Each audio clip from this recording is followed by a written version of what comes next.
prépare pour Rosh Hashanah. La paracha qui vient, elle s'appelle Atem Nitzavim Hayom. Aujourd'hui, vous êtes debout. Oui, Nitzavim veut dire Atem Nitzavim Hayom Kulechem. Il y a plusieurs explications. Parce qu'après, la paracha qu'on a écoutée hier, il y a 98 malédictions. Plus 2, ça fait 100 malédictions. Alors les Juifs, quand ils ont écouté tout ça, ils ont dit, comment on va faire? C'est comme quelqu'un, il crée une machine, il lui dit, une machine qui peut faire que 1000 papiers par jour, il lui dit, si tu ne fais pas 10 000 papiers, je t'esquinte. Mais je peux faire que 1000. Alors, ça veut dire, si on suit la logique, on a parlé la semaine dernière, si vous vous rappelez, le Yetzirara, ce n'est pas un homme, ce n'est pas une femme, c'est un ange. Qu'est-ce qu'il peut faire un homme contre une personne, une femme ou un homme? Qu'est-ce qu'il peut faire contre un ange? On peut faire quelque chose, non? Alors pourquoi Dieu? Il nous donne 98 plus 2. Ça fait 100 malédictions. Tu nous crées manquants, tu nous crées défaillants, tu nous crées qu'on ne peut pas résister. Après tu nous dis, tu n'as pas résisté, viens, je vais te casser la figure. C'est quoi cette histoire? C'est pas normal, c'est pas normal. Alors, les Chachamim, ils ont trouvé la réponse dans la paracha de la semaine. Vous voyez toutes ces malédictions qui viennent. Vous voyez toutes ces malédictions qui viennent. Pourquoi? Parce que tu la joues perso. Tu sais, quand dans le foot, j'écoute les élèves ils parlent, ils disent, Sarah, tu joues perso. Qu'est-ce que ça veut dire que tu joues perso? Tu dribbles tout seul, tu peux pas arriver. Il faut être ensemble. C'est pour ça que Hachem, on l'a déjà dit, on le répète, c'est pas bien, c'est pas grave de répéter. C'est pour ça, c'est pour ça que le Rosh Hashanah il a 2 jours. C'est fait exprès les enfants. Rosh Hashanah il a 2 jours. Hein? Madame la mannequin, il y a 2 jours à Rosh Hashanah. Même en Israël? En Israël aussi 2 jours. Pourquoi? Parce qu'on prie Dieu, comment on va faire là? On prie Dieu de ne pas nous juger le premier jour. Deuxième chose. Dans le Zohar, le premier jour il s'appelle Dina Kashia. Kashia, c'est dur. Et le deuxième jour, il s'appelle Dina Rafia.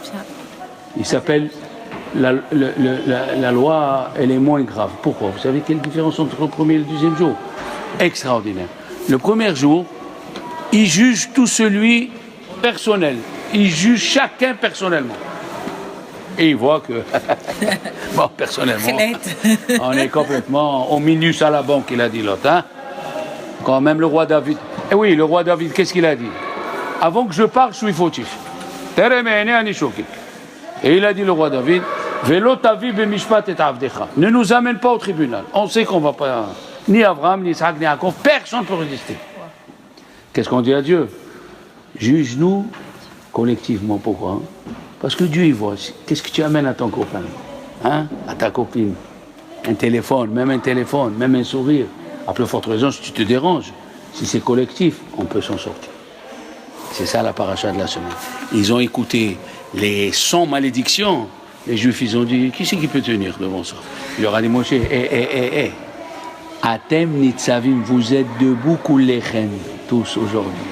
Si vous êtes ensemble, il ne faut pas avoir peur. C'est la raison pourquoi, à Rosh Hashanah, Kippour, on prie en communauté. Il faut prier ensemble. Il faut prier ensemble. Il faut prier ensemble. Maintenant, les enfants, chaque fois qu'il y a écrit le mot Hayom, chaque fois que c'est écrit, les enfants, chaque fois que c'est écrit le mot Hayom, c'est Rosh Hashanah. Il y a écrit Atem Nitzavim Hayom. Nitzavim, c'est debout. Debout. Nitzav, c'est debout. D'accord? Pas Omdim. Non. Omdim, ça peut se dire sur un élément, une chaise. Nitzavim, ça dit sur un être humain. Ou Nitzav. Il est sur les 2 pieds, il est là. Alors, quand on dit Hayom, les enfants, c'est Rosh Hashanah, comme c'est écrit dans Job. Quand les anges ils sont venus accuser Job. Vayhi Hayom vayavou bene Elokim. Ils sont venus les accusateurs chez Dieu. Hayom, c'est Rosh Hashanah. Ils ont dit, Job, tu sais pourquoi il te sert? Tu n'as qu'à voir son compte en banque. 260 000 € qui sont assis là-bas. Tu vois ses appartements, tu vois ses bijoux, sa femme elle est belle, elle n'est pas malade, ses enfants ils sont beaux, ses vaches ils donnent 2 fois par an, c'est normal qu'il te sert Dieu. Alors il leur a dit Dieu, alors qu'est-ce qu'il faut faire? Il leur a dit, le Satan, je vais l'esquinter, je vais voir ce qu'il dit. Est-ce qu'après une gifle il peut dire merci Dieu? Il lui a dit, je te permets de tout faire, sauf de toucher à son âme, à lui et à sa femme. Tu touches pas. Parce que c'est facile, hein Esther? Moi par exemple, j'ai 3 milliards de dollars en banque. C'est facile de servir Dieu avec 3 milliards. Non, je ne les veux pas, prenez-les, je ne les veux pas. C'est là, il a dit le roi Salomon qui était le plus riche du monde, il a dit éloigne-toi de la richesse, éloigne-toi. Parce que quand Dieu est dans la richesse, il enlève les dents. C'est comme ça. Qu'est-ce que tu as cru? Tu as cru que tu vas tout avoir? Tu ne peux pas tout avoir. Alors, le roi Salomon, alors Shalom, si on est ensemble, hein, parce que si on est individuel, on ne peut pas. On ne peut pas. Tu dis, où tu es parti? J'ai fait 50 km pour aller à Miramas. Il me dit, un élève, j'ai trouvé un t-shirt pas cher. Tu es parti jusqu'à là-bas pour un t-shirt. Oui, et l'autoroute, tu as payé l'essence. Oui, tu comprends? Ah, et quand il y a un cours à 2 km de chez toi, il est fatigué, il ne peut pas. Il a dit le roi Salomon dans Shirachirim, Pacha, tu es content, j'ai enlevé, je suis en pyjama. Je suis en pyjama. J'ai dit à un élève, viens, c'est le cours, il me dit, je suis en pyjama. Je lui dis, viens en pyjama. C'est pas péché d'écouter la Torah en pyjama. Viens. McDo, ils disent, viens comme tu es. Viens comme tu es. Alors, c'est pour ça qu'on prie Dieu de nous juger collectivement, parce qu'individuellement, mec, c'est pas possible. Après, il y a des gens qui font plus de choses individuellement. Ça suffit pas. Et qui sont mauvais avec la collectivité. Ah oui, alors là, c'est le plus grave. J'ai fait le discours la semaine dernière. J'ai fait le discours la semaine dernière. On peut trouver des gens. Moi, je connais un monsieur. Il jeûne 40 jours avant Kippour. Je lui ai dit, tu sais, moi, j'arriverai pas à faire ce que tu fais. Mais par contre, quand tu parles mal à ta femme, quand elle vient se plaindre de moi, tu lui parles mal et tu lui dis des gros mots, ça, il n'y a pas de pardon. On dit, comment vous savez? Je dis, écoute-moi. Je suis un rab. Je m'occupe des gens. Est-ce que Dieu il veut que j'entende? Je l'écoute. Est-ce que Dieu il veut pas? Si c'est arrivé à mes oreilles, alors je le dis. Arrête tes jeûnes et sois bien, réponds bien à tes enfants.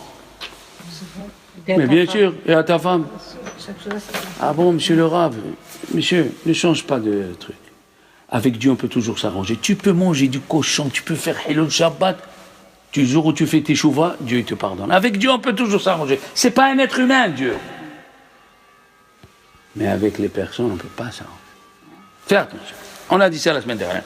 Bon, la paracha de Nitzavim, c'est écrit à Yom, hein, Joyce? Ça veut dire c'est Rosh Hashanah. C'est la dernière paracha avant Rosh Hashanah. C'est la 7e après les 7 haftarot de consolation. Vous vous rappelez? On a dit on a eu Tisha B'Av et on a eu 7 haftarot de consolation. Les 7 haftarot de consolation, c'est là. Alors là, Rabbi Tzadok HaKohen, il a dit un chidouche. Dans son livre Pri Tzadik, il a dit une chose extraordinaire pour celui qui est conscient de ce que je veux dire. Il a dit la 7e Haftara de Nitzavim, dont la Kabbalah, elle s'appelle Malchut, la royauté de Dieu. Ça veut dire, pourquoi on lit les Kelalot? Pourquoi on a lu les malédictions? Il a dit, la Gemara dans Megillah, la page 30, pour que l'année, elle se finisse avec toutes les malédictions. Tichle Shana, Vekil Elotea.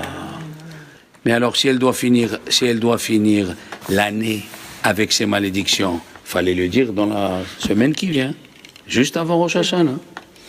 Pourquoi tu l'as fait? On l'a fait hier. Alors tu me réponds, parce que c'est pas joli de coller les malédictions à côté de Rosh Hashanah. Ça fait un petit peu, hein? C'est pas joli. C'est comme si tu mets une poubelle devant un dénuptial de Hatan Vekala. Ça va pas ensemble. On lève la poubelle. Ça, c'est le sens littéral. Mais le sens profond, il est. Et il dit, Rabbi Tzadok HaKohen, c'est extraordinaire. Il a dit, dès ce Shabbat, il commence les brachot. Dès ce Shabbat, il commence les brachot et il dit que la haftara de la paracha de la semaine, dans Atem Nitzavim, après qu'on a eu on a eu 6 haftarot où chacun essaye de nous consoler, Avraham, Yitzhak, Yaakov, oui, Moshe, Jérusalem, les prophètes, on n'a accepté aucune consolation.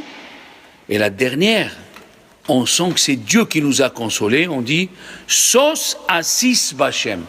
La dernière haftara, nous-mêmes on sent qu'on est proche de Dieu. Surtout ceux qui sont venus au cours pendant toute l'année, plus ou moins. Sos Asis Bachem. Je suis content de Dieu, Tagel Nafshi Belokai, que mon âme se réjouisse de Dieu, qui il bishani bigdeyesha, il m'a habillé avec des habits de délivrance. Corinne, tu connais la suite? Eh bien, Me'il Tzedaka, l'habit de la charité. Quels sont ces beaux habits? C'est quand tu fais la charité, quand tu donnes. C'est ça. Il y avait, vous savez, on a lu, il y a un livre qui est sorti il y a à peu près 2 siècles. C'est pas beaucoup, hein. Non, c'est la vérité. Et il a sorti des midrashim que personne ne connaissait. Et il raconte là-bas.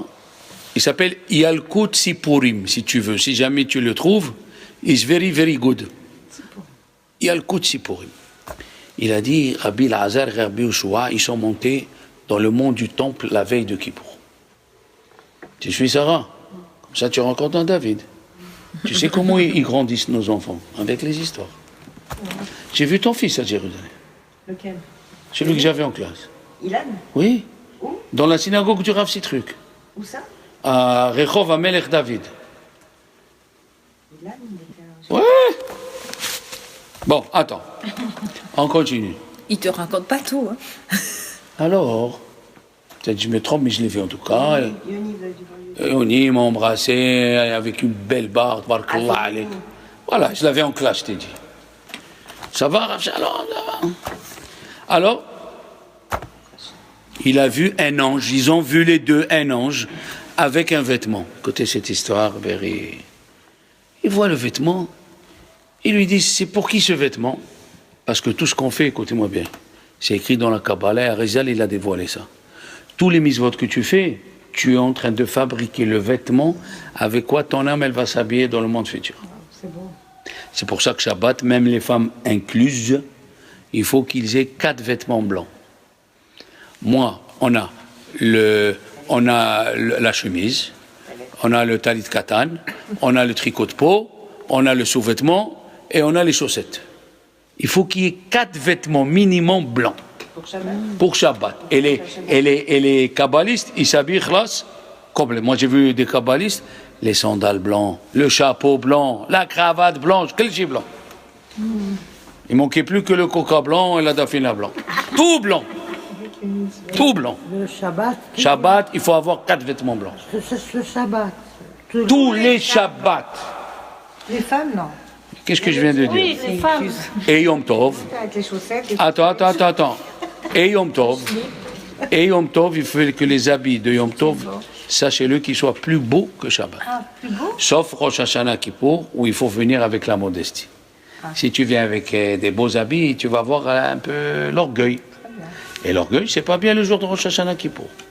Alors, ils étaient assis, Rabbi Ushua et Rabbi Lazar, ils voyaient un ange avec un vêtement. Ils lui ont dit, ce vêtement, c'est le vêtement de Olam Haba.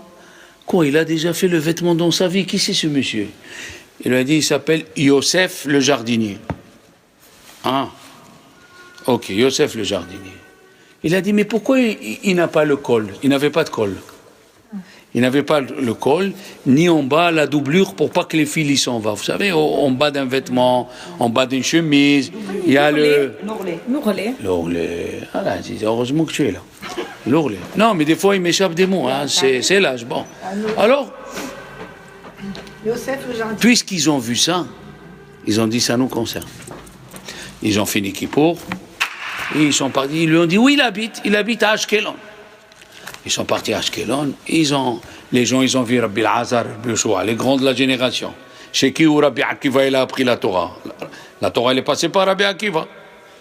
Les grands, ou Onkelos, le Targum, Achilles, le Goy qui s'est converti, le neveu de Hadrien. Ils sont arrivés à Ashkelon, les rabbinim, tout le monde est sorti. Arabe, venez. Non. On cherche Yosef le jardinier. Yosef le jardinier. Oui. Ils lui ont dit, alors là, au bout de la ville, au bout, quoi. Comme ils disent en Israël, tu retournes à droite, après, sauf à Olam. Tu vas à la fin du monde, sauf à Olam. Yachar, sauf à Olam.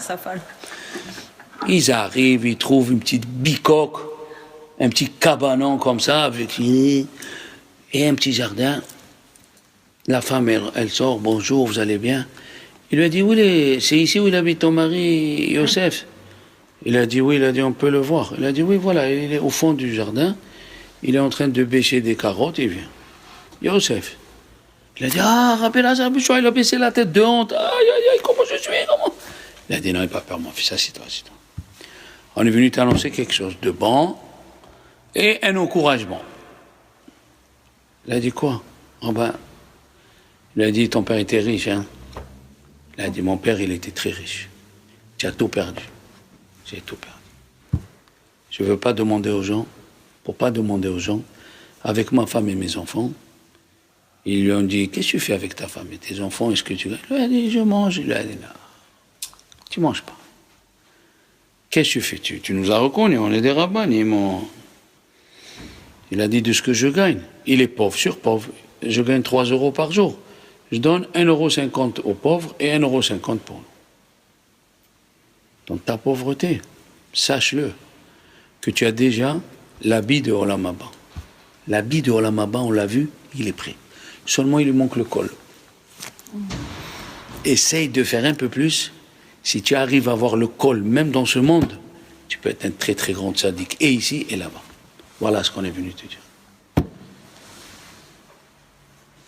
Ils l'ont béni, il a embrassé la main, comme on fait au Maroc, partout, et ils sont partis.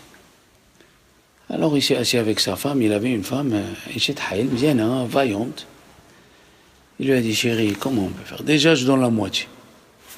Il lui a dit, tu sais ce que je vais faire, mais j'ai besoin de ta permission.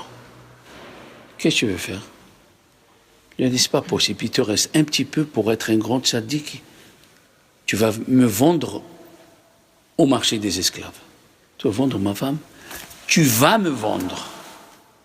Et je te jure, sur le nom de Dieu, je ne te tromperai jamais. Et elle était belle. Il lui a dit, non, mais tu comprends, hein, c'est une chose, il faut que tu fasses ça. S'ils sont venus les rabbinim ici, il faut que tu finis ton habit. C'est pas possible que tu restes comme ça. Alors il lui a dit, c'est impossible. Il lui a dit, non, chérie, il faut que tu fasses. Il a écouté sa femme. Ils sont partis au marché des esclaves. Un riche juif, il l'a vu, il a mis le prix. Lui, il avec l'argent, il a donné la tzedaka. Elle est partie, elle est devenue shifra, servante. Bien sûr, monsieur, il a trouvé une femme, il l'a acheté, il a commencé à la séduire. Elle lui a dit, écoute-moi bien. Je te jure, sur le nom de Dieu, tu ne me toucheras pas. Ou je te tue, ou tu me tues. Il lui a dit quoi? Il lui a dit, pas de question. Tu me touches un cheveu, fais gaffe à toi. Je me tue ou je te tue. Qu'est-ce qu'il a fait? Il l'a donné au dernier de ses serviteurs, celui qui s'occupe à vider les mauvaises choses de la maison, les poubelles, les trucs. Lui aussi, il a voulu profiter d'elle. Il lui a dit, écoute-moi bien. Tu n'es pas mieux que ton patron. Et il lui a dit ceci et cela. Qu'est-ce qu'il va faire? Qu'est-ce qu'il a fait? Le mari, lui aussi, s'est déguisé. Il a voulu voir si sa femme, elle tient la parole. Il a demandé à son copain, prête-moi de l'argent. Le matin, je te le rends à 5 heures. Et les gens, ils savaient qui était Yosef Tzadik. Il a pris l'argent, il est parti. Et comme il s'est déguisé, il n'a pas reconnu. Il a parlé, viens, je te donne des bagues, du kara, des colliers, du guéhinam, je te donne tout ce que tu veux. Il a dit, écoute-moi bien, j'ai juré à mon mari, rien à faire. Alors il s'est découvert, il l'a enlevé. Elle l'a vu, ils sont tombés dans les bras, ils ont pleuré. Le soir, Il a rendu l'argent. Le soir, Yosef, il rêve. Son père, il lui a dit, Hachem, il a vu tes pleurs. Hachem, il a vu que ce que tu as, l'argent de ta femme, tu l'as donné à la tzedaka. Tu t'es mis dans des situations difficiles. Alors, je te montre, ton habit, il est prêt. Il a le col, il a les ourlets, il a tout. Maintenant, sache, moi, je suis ton père. J'ai gardé de l'argent dans un endroit que personne ne sait. Va, prends l'argent, rachète ta femme et continue à faire ce que tu as l'habitude de faire.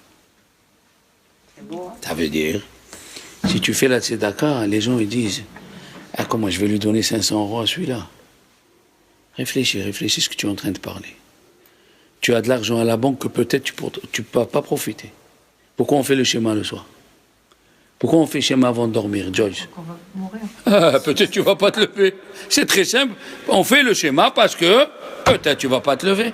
Alors, qu'est-ce que tu vas faire? Vous savez quel est le plus grand Guéhinam pour un mort? Il dit le Zohar dans la paracha de Yitro, il a dit Rabbi Yehuda, le plus grand Guéhinam qui existe, c'est le regret de la personne après la mort. Pourquoi j'ai pas fait plus? Pourquoi j'ai pas étudié plus? Pourquoi j'ai pas fait plus de Kavod Shabbat? Pourquoi j'ai pas fait plus de Tzedaka? Pourquoi j'ai pas fait plus de Limud Torah? Ici, on voit les donations qu'on fait. Il dit à Rambam, aucune personne ne devient pauvre quand elle donne la Tzedaka.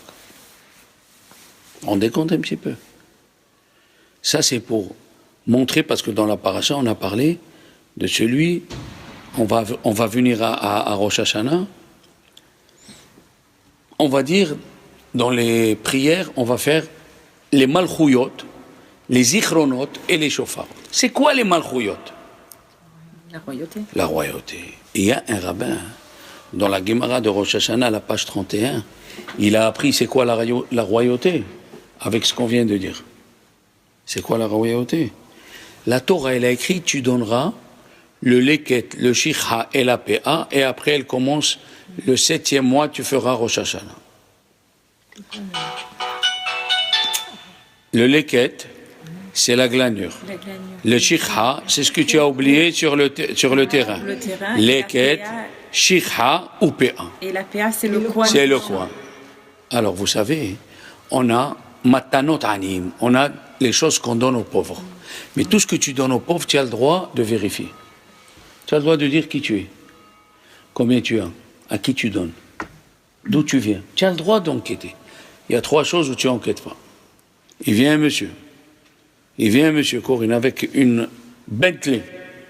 Il s'arrête devant le champ et il sort et il va, il prend la PA, le leket et le shikha, tu ne peux rien dire. Ça s'appelle la royauté de Dieu. Quand tu donnes et tu ne peux pas contrôler ce que tu fais. Si quand tu donnes et tu ne contrôles pas ce que tu fais, c'est une preuve que tu acceptes sur toi les mitzvot de Dieu. Parce que l'homme en général, il aime chercher. D'où tu viens, à qui, tati, tata. Quand tu donnes sans faire de calcul, ça c'est la royauté. D'accord? Maintenant, ils disent les chachamim, je vous l'ai dit, donc puisqu'on est dans la royauté, on a dit, il a dit Rabbi Tzadok HaKohen, que cette paracha de Nitzavim, on commence la royauté de Dieu.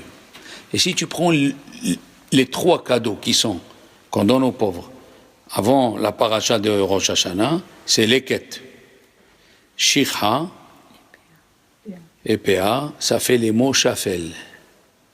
Shafel, c'est quand quelqu'un, il est humble.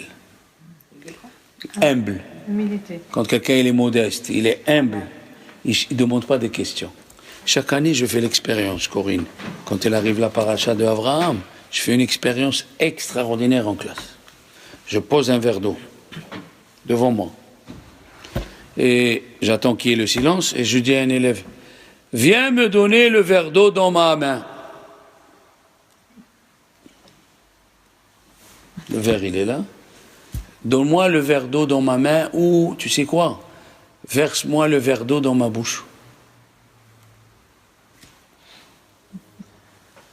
C'est total. Alors, les élèves, je vois les yeux. Ou Rav Shalom, il est devenu faux. Pour Rav Shalom, il est devenu très fou. Ou on ne sait pas ce qu'il veut. Eh bien, Eliezer, il faisait 2,40 m. Il était à côté du puits. Sa main, elle fait taille 50 du piano. Taille 50, sa main. Et il trouve une petite, là, Rivka. Il lui dit, mets-moi de l'eau dans la bouche. C'est pareil. Qu'est-ce qu'elle a fait, Rivka? Elle lui a donné Elle n'aurait pas à lui dire, mais dis-moi, tu manques une main? Prends ton verre. On a appris d'ici que la personne qui aime faire le chesed, elle ne pose pas de questions. C'est très très fort. J'ai 3 petits pains au chocolat. Et je te dis, toi tu as un petit pain, donne-moi un morceau de ton petit pain. Oui, c'est ça le chesed. Le chesed, c'est quand tu peux répondre et tu vois une chose étrange, hein, et tu le fais. C'est un chesed. Il faut se dépasser. C'est pour ça que royauté d'Hachem. c'est ça la royauté, Joyce. Quand on sait qu'on a la royauté, Dieu il te dit donne. Tu vois le type en Bentley, c'est arrivé ici. Écoutez bien, c'est arrivé ici en bas. Et ma femme, elle était présente. Il est venu un monsieur avec la dernière Mercedes. Et il sort, il vient prendre un panier de Shabbat. Oh, les types à côté qui s'occupent, il lui a pris la main, il lui a dit, oh, qu'est-ce que tu fais? Qu'est-ce que je fais? J'ai besoin.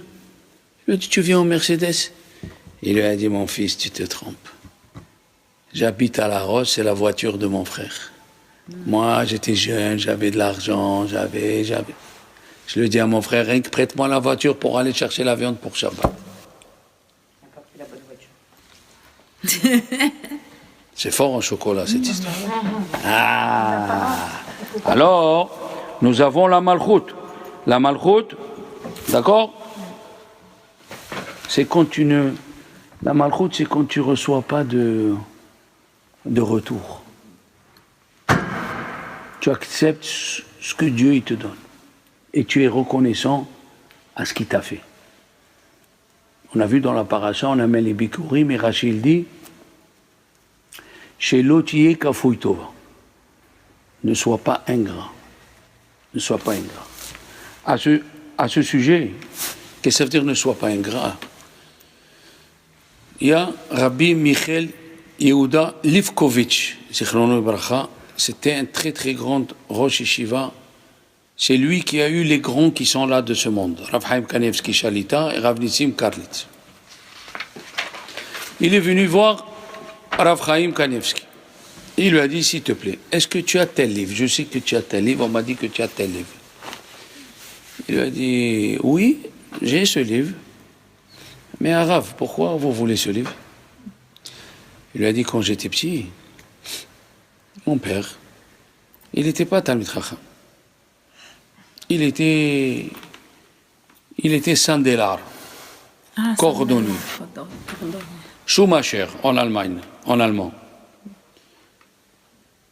Et il voulait que je sois Talmid Chacham, mais lui, il n'était pas Talmid Chacham.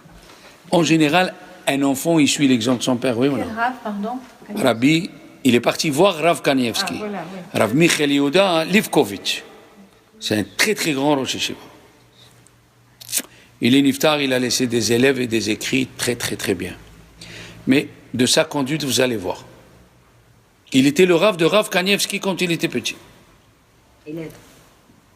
Rav Kanievski était élève. Voilà. Rav Kanievski était l'élève de ce Rav. Il était à Vilna avant la guerre et tout. Il a vu des grands, il a vu... Il lui a dit, tu as ce livre? Il lui a dit, oui. Il lui a dit, pourquoi? Il lui a dit, voilà. Moi, mon père était pas Talmid Chacham, il me dit, soit Talmid Chacham, même que je ne suis pas. Et tous les matins, on passait, et il y avait un monsieur avec son fils, et mon père, il me disait, pour m'encourager, tu vois, ce papa-là, il n'est pas Talmid Chacham, mais son fils, faut voir ce qu'il dit de lui, les enseignants, il apprend les choses par cœur, il connaît. Et tous les matins, il me disait ça, mon père, tous les matins. Et le fils, qui m'a montré, le papa qui n'était pas Talmid Chacham, et le fils, il est devenu Rosh Yeshiva, il a écrit un livre, un très beau livre sur la Gemara. Alors, comme c'est lui qui m'a encouragé indirectement, je n'ai pas parlé au père, je n'ai pas parlé au fils, mais indirectement, tous les matins, mon père, il m'encourageait à étudier la Torah. Je veux étudier son livre, pour que dans le ciel, il a du mérite, en plus. parce que grâce à lui que j'ai étudié la Torah, je veux le remercier. C'est une histoire de fou, quoi. Il a pris le livre et il a étudié. Quand il a fini, il a rendu à Rav Chaim Kanievski.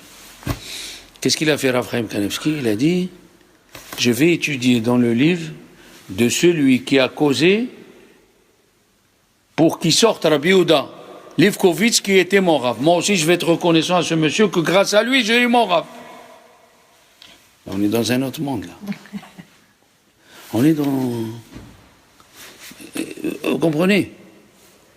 C'est comme si vous allez voir mon Rav à moi, vous allez dire un jour, tiens, je donne la tzedaka au Rav Ruimi parce que grâce à lui, on a Rav Shalom. Mais ben oui. Mais qui c'est qui pense ça? Non, mais c'est pour vous dire, regardez l'éducation de ceux-là. Qui c'est qui pense ça? Personne ne pense ça.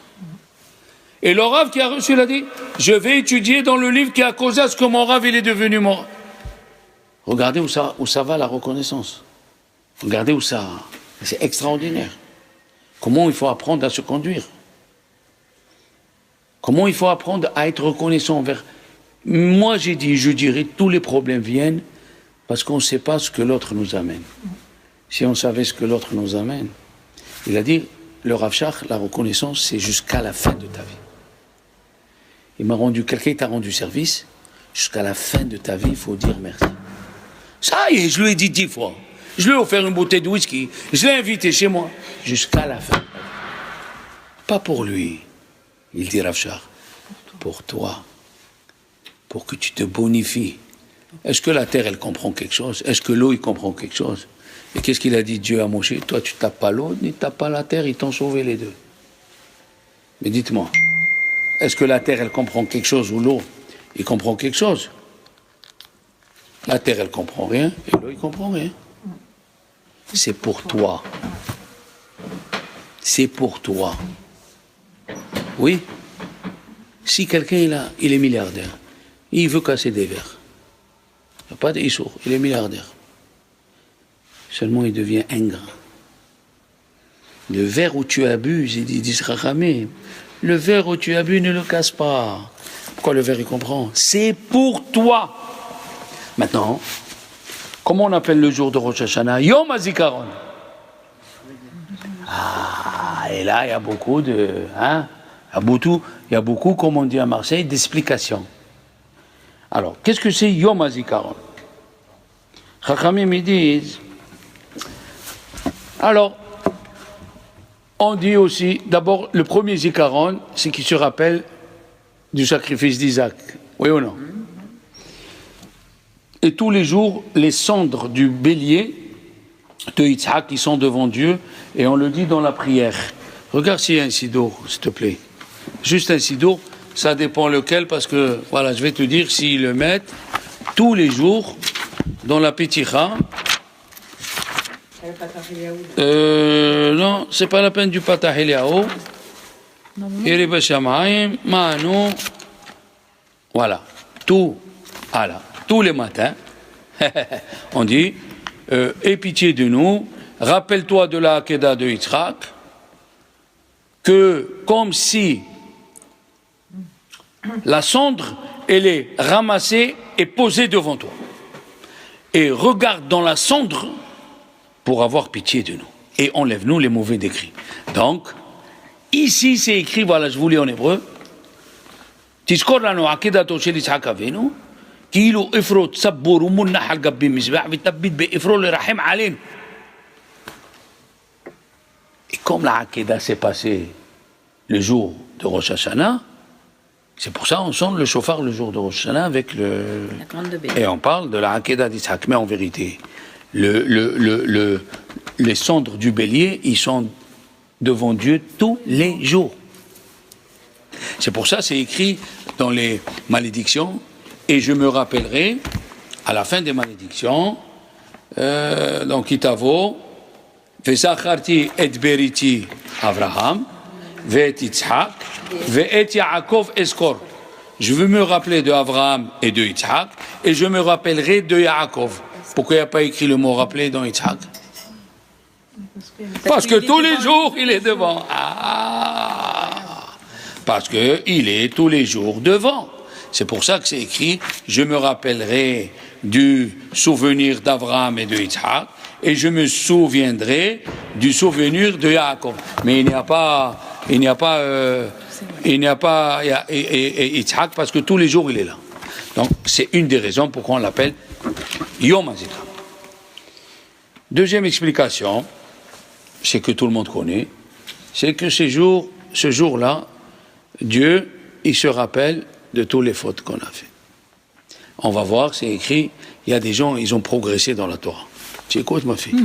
Il y a des gens, ils ont progressé dans la Torah, et il leur arrive un peu des châtaignes, en provençal, comme ça, des tuiles, des briques, Pourquoi? Ils se demandent. Des parpaings. Je prie à Dieu, j'ai prié. Mais Dieu, dans sa bonté, lui, il n'oublie rien. Les fautes de la jeunesse, comment tu vas les faire pardonner? Et si tu n'as pas fait de fautes, selon ton degré, les fautes que tu as faites, c'est des fautes. Selon ton degré.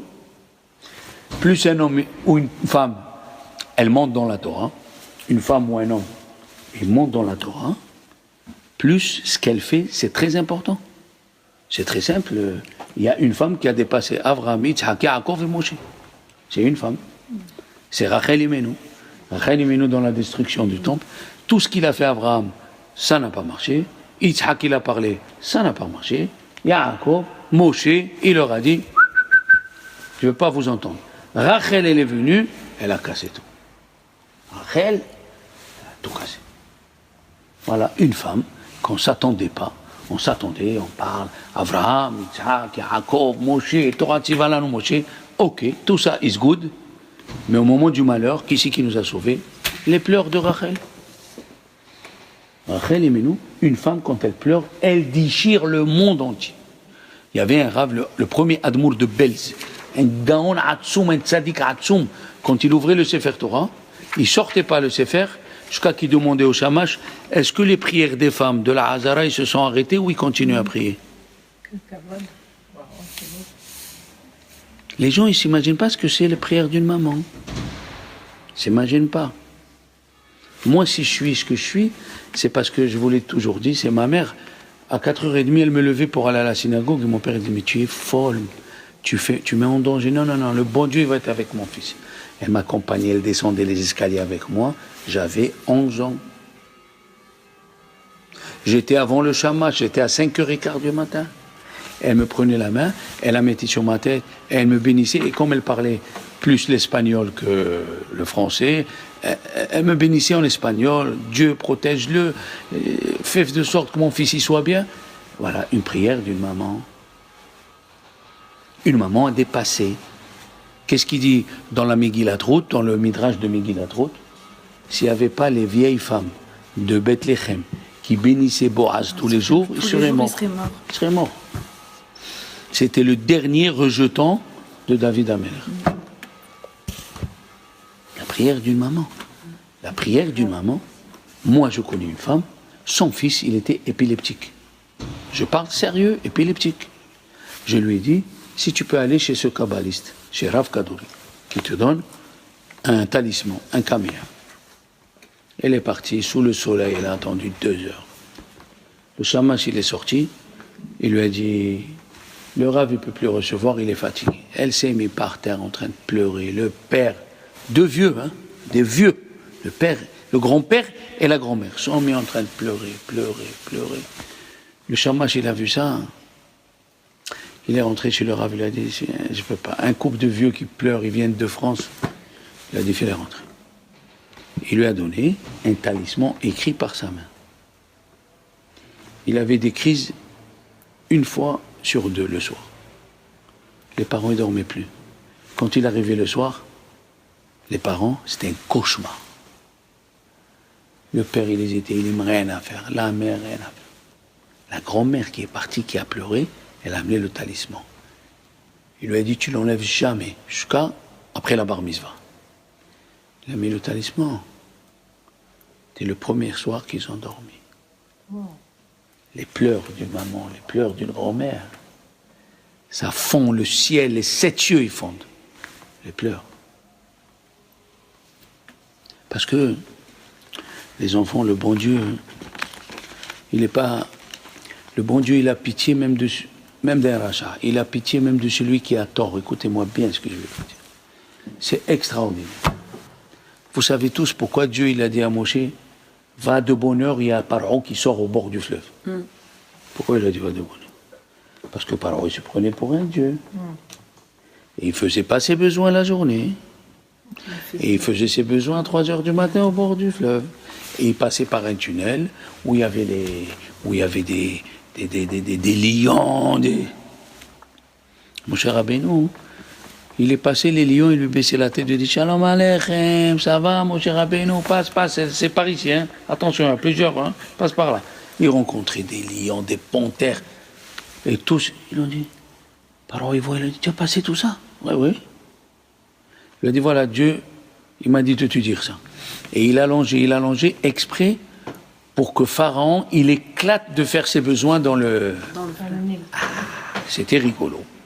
C'est ça, ce qui est écrit, et Asher hitallalti, ce que je me suis amusé avec Pharaon. Mais le Midrash là-bas, hein, dans le Perek Yudbet, il dit une chose terrible.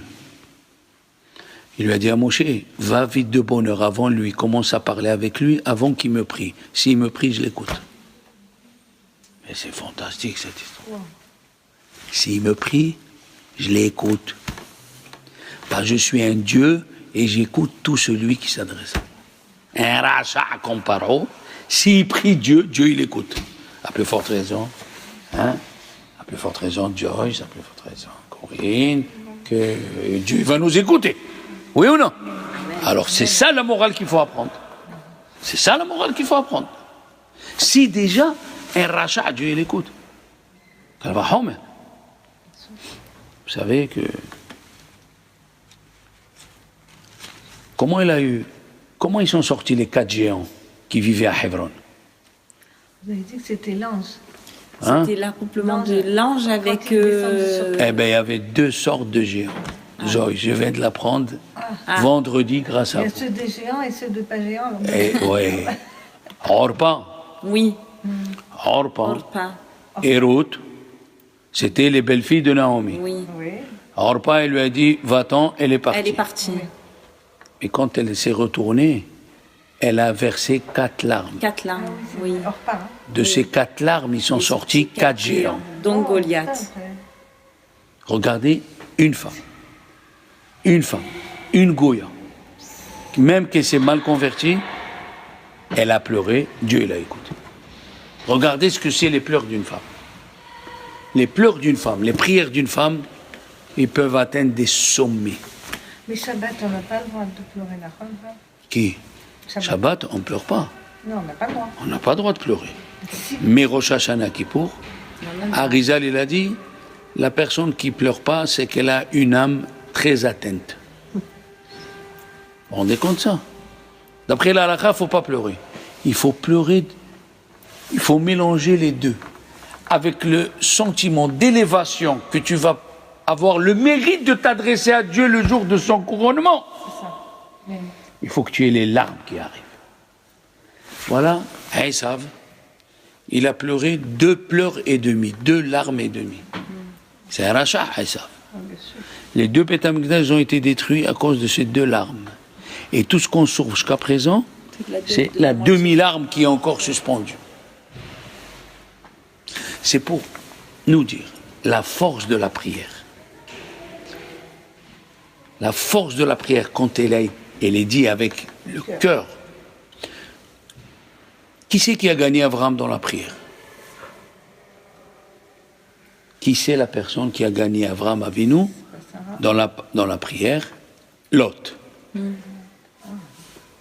Lot, comment? Comment Lot a réussi à gagner Abraham Avinu? Et écoutez bien. Lot, il a dit, je ne reste pas à côté d'Abraham. Oui. Pourquoi? Parce que dans le ciel, si on me voit à côté d'Abraham, Abraham c'est un tzaddik, donc moi je suis rachat devant lui. Voilà. Je vais aller habiter à côté de Sodome et Amora, comme ça les anges, quand ils me voient que je suis tzaddik. Ok. Mais quand les anges sont venus, regarde ce détail, les anges sont venus le faire sortir de Sodome et Amora. Où ils devaient l'amener? C'est Abraham. C'est Abraham. Qu'est-ce qu'il dit l'autre? S'il vous plaît, je veux aller à Mitzar. Comment les anges ils ont dit oui? Abraham, il a prié sur ses dons Ba'amora, ça n'a pas marché, a priori. Et ils ont été détruits. L'autre, il demande à Dieu, ça marche. Parce que l'autre, il était en danger de mort. Il a prié du fond de son cœur. Quand tu pries, maman, tu pries. Nous, on veut prier comme ça. On vient, et surtout, on veut prier des fois une prière. Je vous ai toujours raconté l'histoire de l'antiquaire. Tu rentres un antiquaire, quand même. Hein? Tu vois? Pour fauteuil, mais alors, il te parle. Tu lui dis 1000 euros. Et tu vois l'antiquaire, il est assis, il dirait 2000, 3000. 3000, tu dis, il ne veut pas le vendre, tu sors. Il ne veut pas le vendre ou tu n'as pas mis le prix? Hein? Tu n'as pas mis le prix. Tu n'as pas mis le prix. Lui, il veut le vendre. Ah, va le mettre le prix. Des fois, une personne, elle veut que son fils, il trouve une kala. Elle veut que sa fille trouve une kala. Il veut que son fils y guérit. Elle veut. Elle vient, toute pimpante, hazak, tu fais kavodo. Et tu pries, voilà, s'il vous plaît, le bon Dieu, donnez-moi. Mais non. Il y a certaines choses où il y a un certain nombre de prières qu'il faut demander. Il y a un certain nombre de prières. Parce que tu demandes quelque chose de plus fort que ce qui doit lui arriver. Moi, j'ai rencontré un rabbin, et vous le connaissez, il s'appelle Rabbi Shlomo Levinstein. Il a marié sa fille, 6 ans ou 5 ans, c'est pas d'enfant. Qu'est-ce qu'on fait? À côté d'eux, lui il est Ashkenaz. À côté d'eux, il vit un jeune étudiant Talmid Chacham Sfarad. Il n'arrive pas à acheter une maison. Et lui, il avait $60,000 de côté. Il a dit à sa femme, on va l'aider. Elle lui a dit, mais après on n'a plus rien. Il lui a dit, c'est pas grave. Ils lui ont donné. Dès qu'il lui a donné, sa fille est tombée enceinte. Quand tu veux quelque chose qui dépasse la nature, il faut que toi aussi tu fasses quelque chose qui dépasse l'entendement. Tu peux pas. Et c'est la raison pour laquelle que quand une maman elle fait un éder qui dépasse ses forces, Dieu il écoute le néder dans un moment de tsara, un néder quand tu es dans un moment de malheur et tu fais un néder, tu donnes la force à Dieu de dépasser la nature. Mon frère, il a fait la guerre. Il a fait 2 guerres en Israël. Et quand il est rentré à l'armée, ma mère elle s'est mise à pleurer. Après, je ne sais pas, je crois que sa mère, elle lui a dit, écoute, il faut que tu fasses quelque chose, c'est pas à pleurer, ça ne suffit pas. Elle a pris Neder sur elle, tout le reste de sa vie, elle ne parle plus à Kippour. Pour quelqu'un qui vient à la synagogue, une femme, c'est très dur. Comment tu vas? Ça se passe bien? Elle ne parle pas. Et quand les guerres sont passées et tout ça, moi j'ai voulu tester ma mère. Je dis, maman, maintenant les guerres, ça y est, Michel, il est sorti de l'armée. Non. J'ai dit toute ma vie, c'est toute ma vie. 20 ans elle a fait le Neder. 20 ans. Il y avait une femme aussi, son fils il est parti faire la guerre, une Tunisienne. Elle a fait le Neder d'aller à pied, s'il reste vivant, à Rabbi Meir Ba'alanès. Oui, mais d'où? À pied de chez elle. Mais où? Elle habitait un village. Ah, ça va, en Israël. En Israël. Ah. Alors, Parce que de son Marseille, fils il faut est que tu revenu. sois- Son fils, il est revenu de la guerre. Seulement, elle était fatiguée, elle n'avait plus la force.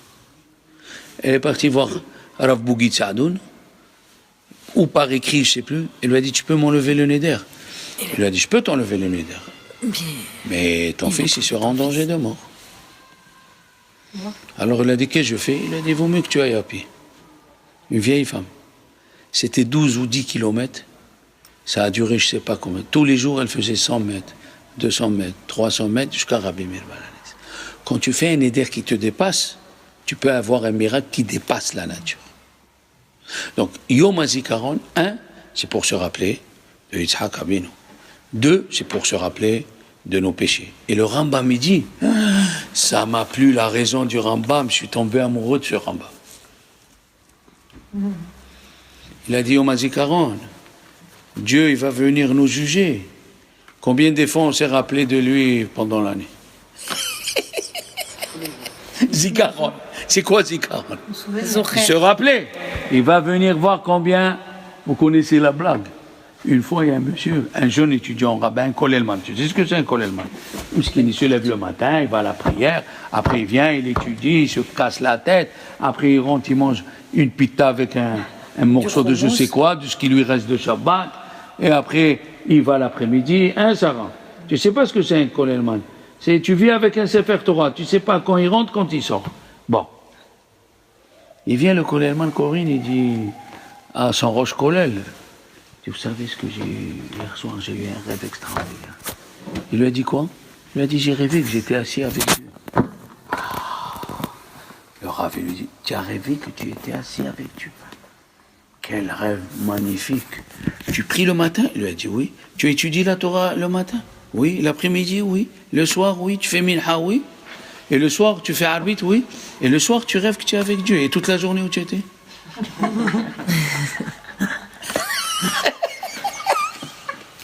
C'est comme une fille, elle est toute la journée avec sa mère, elle vient lui dire, maman, j'ai rêvé que j'étais avec toi assis dans une table. Mais beau là, toute la journée tu es avec moi, c'est là où tu rêves. Il a dit à Rambam, je vais voir combien, parce qu'il y a qui sortent de la prière, voilà, on va sortir d'ici. Admettons, il va prendre un tunnel. Est-ce que Dieu il est dans le tunnel? Oui, Dieu est dans le tunnel, il faut prier dans le tunnel. Dieu il est dans le tunnel. Ah ouais? Et quand tu prends l'autoroute, Dieu, il est dans l'autoroute. Il est partout, Hachem. Je vais te juger combien de fois tu as pensé à moi. Ce Rambam, il est fantastique. Rambam, il dit dans Moré Nevuchim. Combien de fois tu as pensé? Combien de fois? Et il a amené un livre, il a amené un passouk de David Amelech. Alav Shalom, où David Amelech, il a dit, Shiviti Hachem, l'inerdi tamid, j'ai le nom de Dieu devant moi toute la journée. Pourquoi les gens ils aimaient le Rav Shach, même les non-religieux? Il a dit parce que quand je vois un homme rentrer, je vois la photo de Dieu, je ne vois pas un homme. Il se levait même pour les gens qui n'étaient pas religieux. Il les recevait, assieds-toi, qu'est-ce que tu veux, tête. Les gens ils étaient éblouis. Parce que quand tu vois quelqu'un, et moi j'ai fait l'expérience, enfin une petite expérience, là où j'étais à Lyon, à Paris, partout, quand il y a quelqu'un qui descend d'Avraham Yaakov, il ne te laisse pas tranquille, il vient, où vous dormez, où vous mangez, vous êtes venu ramasser de l'argent, vous êtes venu faire quoi? Le vrai Abraham, le vrai fils d'Avraham Yaakov, il a ça dans la peau, il ne te laisse pas, Rahmanim, Baïchanim,